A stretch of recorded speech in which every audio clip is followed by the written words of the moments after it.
欢迎来到新兴消息频道，请订阅频道，所以大家不要错过当天最热门的新闻。我们今天的时事通讯包括以下内容：赵丽颖封神之作，剧中饰演明兰，追求幸福生活和美满爱情。在当时播出，里面人物众多，但各司其职，人物形象一一区别，有趣的职场观点，波澜壮阔的众生描绘，最关键的是传达出来的情节通透豁达、真诚同情的人生态度。这种人生态度怎么说呢？并不怎么积极上进，几乎有点佛性。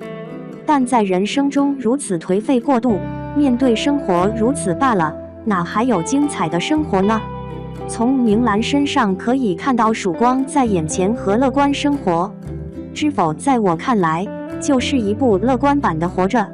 知否有对人生困境的思考和苦难的同情，但它不是哭哭闹闹的，也不是怨天尤人的。明兰的人生目的，平平淡淡的度过一生，不想再重蹈覆辙自己母亲的生活，更加不是像剧情的那样要复仇、要乘船、要反映中国传统表现家族观念。他就想在力所能及的范围内好好过日子，好好生活下去。明兰的这段话真的是对他人生态度的最好诠释。车到山前必有路，千金散尽还复来。对于外界环境的险恶，并不怨天尤人；对于人生际遇的反复无常，只能谨慎对待。至于剧情节奏，和平时张导其他作品保持一致，总结就2个字：拖沓。但张导又一次让我出乎意料，半集就能完成的事，2集之后还没完成。节奏不是情节的跳跃，而是故事的干脆与否。就像写文章一样，文章越短小精悍，越能体现作者的水平。孔导演在拍摄上很直接，从不怀疑观众的智商，因此他不花场面和情节来讲述人物，而只是把人物放在情节中，随着情节的发展而丰富人物的个性。显然，张导在这一点上并没有足够的信心。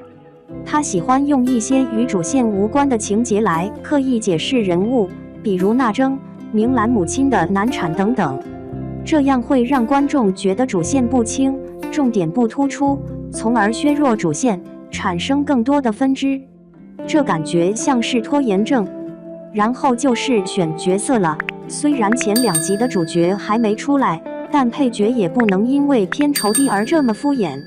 光谱表现真的没什么意思。盛家再次也是扬州名门望族，书香门第，母亲不是泼妇，但也不能耍泼妇。更不用说仆人们的表演了，显然是过度紧张的，干脆来出舞台剧的直接感。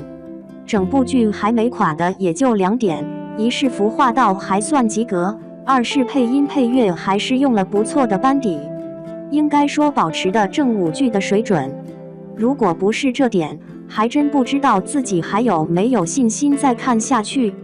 有人说，作为一部古代言情剧，一定要男主提前与女主相遇，不然观众会失望。我也认为不一定。《琅琊榜》就没什么感情戏，87范《红楼梦》又有多少篇幅是着墨与宝黛钗的三角关系的，观众也推崇。只要不局限，也许会有另外更好的选择。当然了，这是我个人的观后感，毕竟个人喜好不同，你可以自爱你的，我也可以喜欢我的。就像有人爱《甄嬛传》，我却喜欢《琅琊榜》；有人推崇《小时代》，我却更喜欢《欢乐颂》；有人能忍则天际，我却只忍得了江夜。各有所好很正常，求同存异吧。所以，本人还是推荐这部剧，还是值得去观看。